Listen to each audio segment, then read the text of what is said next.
Hello, friends. It's Majobi, and no dark Dachshunds today because we're doing something a little bit different. They're up snuggling with mommy. Traitors. It's pretty cold right now, so we're doing this. Also, the internet sucks, so we're gonna try and do a little tutorial that we used to utterly decimate Gnaw. We were surprised by this. We loaded this build up and we're like, it's gonna be it's going to put out some damage for sure. Um, but we weren't expecting to just utterly chunk her down. I'm just going to walk you through it, what we did, what we are going to do, and then we're aiming for that perfect. Intros aside, let's go. Let's do this thing. All right, Leviathan Axe. From the top, we've got everything at max level here. Leviathan Axe is a key part of the build for a couple of reasons that will become apparent later. But we've got our Grip of the Nine Realms handle here, which is also super duper important. Not most of our stuff is kind of built around stats. As you can see, we're pretty high level stats going into this thing. But activating Glacial Permafrost L1 plus triangle while Permafrost is full triggers a realm shift. This is going to be key because a grip so powerful that is said to slow time itself should not be trifled with. This is going to let us when our glacial permafrost is activated, we're going to be doing big damage, and we're going to be combining that with some other things. We also have Hell's Touch, our R1 runic. Our R2 runic is not going to come into play all that much, so we're not too worried about it, but we do have Breath of Thamor in there if we need a little bit of damage, and Gnaw is not runic blocked at the moment. But Hell's Touch, this is key. We're going to be throwing this out pretty frequently. It's important that we do that. This is going to start off our combo. Blaze of Chaos.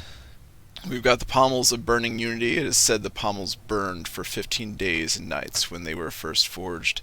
Even now they crave the fire from which they were born. Burning Immolation. Increase all burn status afflicted by 15%. And increase the immolation skill charge gained while striking a burning enemy. Both of these are absolutely paramount to the build. We're going to be building up that burn, and we want to be building up as fast as we can possibly do it. Which will also get our immolation up, which actually conveniently triggers all of our other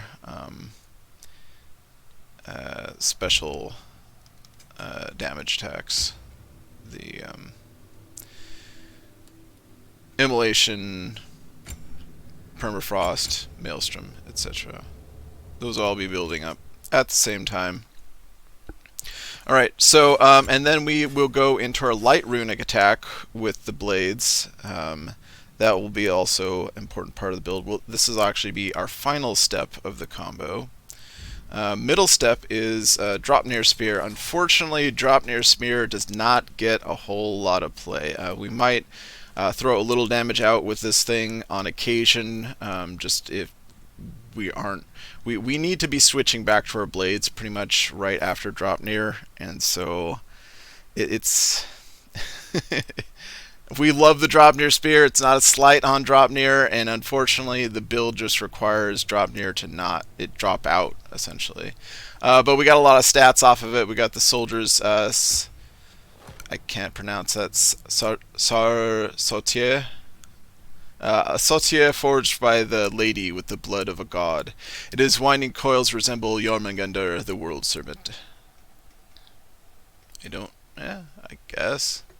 Anyway, just stats. And then we'll be throwing out either our hold recharge. So these won't sync up with the blades R1 runic or the axe R1 runic. Those sync up, the 34 seconds apiece. This is 46 seconds apiece, so it's going to be lagging a little bit behind. But what we can do is just kind of mix in the Honor of the Fallen R2. We don't even need to hold the R2. Um, if we can get a full charge of R2 off, then that's great, but not necessary. Um, but we'll pretty much mix back and forth between those just so we can step to our final step. Why is all that important? Let's skip over to our armor real quick. Seems haphazard, but this is really kind of key to the build. We've done all of these crazy things because we've got ourselves the Seal of Runic Storm. Using runic attacks of 3 different weapons in quick succession grants a buff of increased stagger resistance and creates a storm of Bifrost. Basically, a distilled spirit of ferocious runic energy, you know. We throw this out, and we get 18 seconds, I believe it is, of a Bifrost storm that surrounds us that is just gonna do more and more damage. We put a little Bifrost on Gnaw, and then we take it off immediately with an attack. Her health is gonna disappear. Just trust me on this. All right. You'll notice that all of our other things kind of fed into our kinetic resilience. Combo finishers provide extra charge of permafrost, immolation. We just want to be building those up very quickly. And then the key part of that is the charge lost when getting hit is greatly reduced. So we are going for the 100%. That may not matter, but that's if you're just going to... or we're going for the no damage. But if you are going to do this on your own time, that is going to be helpful. And memento of the ailing, we're just getting more permafrost, immolation, maelstrom. Those are all handy. Again, perks that we are activating here are the Muspelheim enchantment set. Increase Kratos melee damage while permafrost, immolation, or maelstrom is active. More damage. if we don't happen to activate it, activating is part of the rotation. It's part of the combo. But we'll just kind of see how that works out during the fight. And you'll notice that the stat we're kind of keyed into is luck. We want to make sure that we're triggering everything that we can. We want to be luckies. Our luck is 220. I'd like to get it higher, but it might not be possible with the set. Anyway, we also got Vanaheim's Vanaheim's enchantment set. Yeah. Increase Kratos' melee damage against status afflicted enemies based on luck. Right. So again, another reason to have, a lot of luck. Cool. Anything else to say? All right. Shield is getting cooldown on deflections. Our Rond of Expedition. We love this thing so much. Grants a blessing of cooldown while interrupting blue ring attacks or parrying. A shield Rond that hastens recovery when used to ward off impending doom. We have, of course, got our lovely Guardian Shield. It stops all combos against us. If we deflect the combo and then we get the R1 in, the combo against us stops, essentially. Or at least we'll get a breather to, do another combo. But anyway, not super duper important. Or it is, but, we're using it. Our Wrath, we're using Wrath for our Spartan Rage. We consume small chunk. This is kind of our get out of jail free card. If she gets too much Bifrost on us, or we're just feeling unsafe, we miss a parry or something, we can throw this out and we get back in the game. And finally, our Hilt of Skofnung. Skofnung. Should have practiced this. Oh well. The sword unleashes its power from the souls within. It's a big cooldown. We're not gonna fiddle around with that, but hopefully Rond of Expedition helps with that. Also, our armor set is going to be key to that. The broken hilt of the King of Hrolf-Kraki, once known as the sharpest sword in the realm, it houses the souls of the King's 12 bodyguards. Yes, our armor set. We are running the Berserkers set. So using we've got the Soulless Warrior. Using a relic massively increases the damage of Kratos' melee attacks, but also the damage received for a duration. Whatever. We're not going to worry about that. If we're just going to be putting out too much damage. We're not supposed to be taking any anyhow, right? We also have Soulless Assault, low luck chance for successful hits to cause a soul explosion, dealing damage and restoring some cooldown of the relic. These soul explosions are really why we wanted such high luck as we could manage for this. Armor crafted in the spirit of the Berserker souls who fought for their king in both life and death. And finally we have Soulless Rebuke. Taking damage, blocking, and parrying all have a moderate luck chance to cause a soul explosion. So we just want to get them soul explosions out. And then we're also going to get the relic. While the relic's going, we're just going to be ripping and tearing. So the combo, I believe, should be we throw out our relic right off the bat, charge in, going to use the Leviathan Axe, Runic, Dropnir Runic, Blades Runic.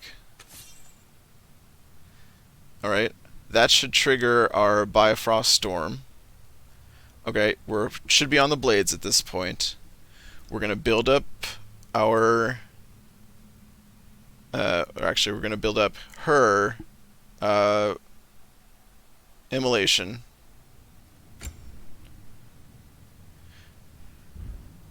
Set her on fire.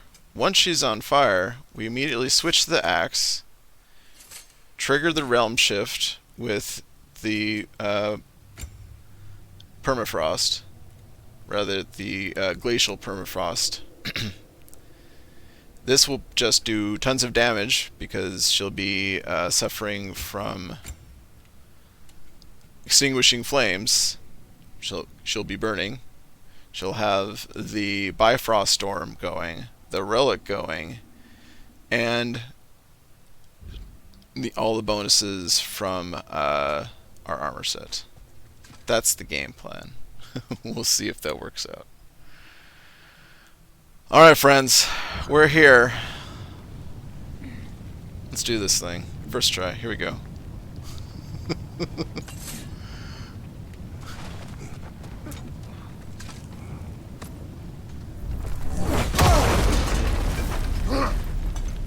Traitor! Gná. She's fierce. Attack only if you think we are ready. I don't think we're ready. Let's settle this. So at the outset of the fight, we want to set off a relic and also Freya's runic attack. And then we'll cycle through. We start with the axe runic attack, then we go to the spear, then we go to the blades. We should end on the blades with our runic attack, and then our objective is just to try and get her burning. We do that with the hold R1 attack is best. Once we get her burning, though, we immediately switch to our axe and pop the permafrost. That'll give us a brief realm shift, which will allow us to get a big damage phase. If our build is working correctly, we should be getting cooldown on our relic. So anytime that is off cooldown, we're setting off the relic. And then we're trying to fit in the R1 runic attacks on our weapon. Cycle that whenever we can.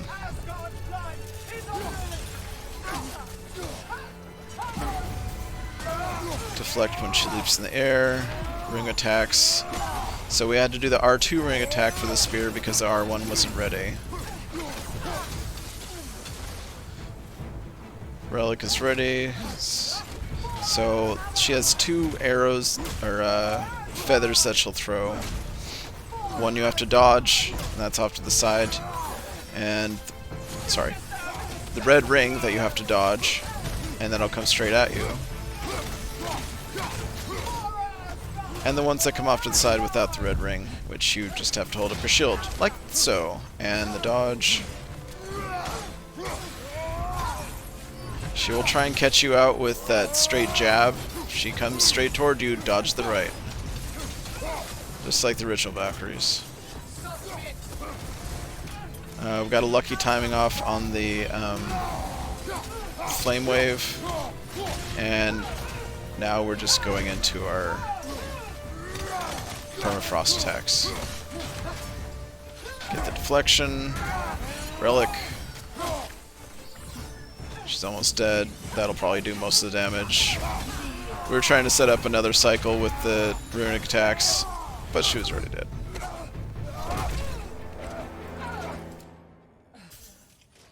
You would judge me. You, whose cowardice has left entire realms in ruin. Sister, I know the hate that burns you from within. I have felt those flames, known the comfort of their warmth.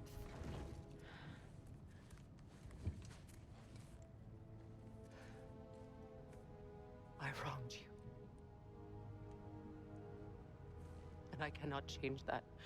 Never apologize enough for it. But the hatred, vengeance, you have to let it go.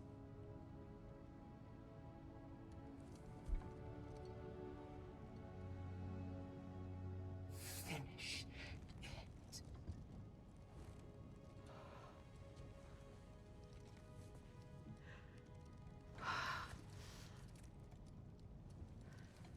Yes, sister.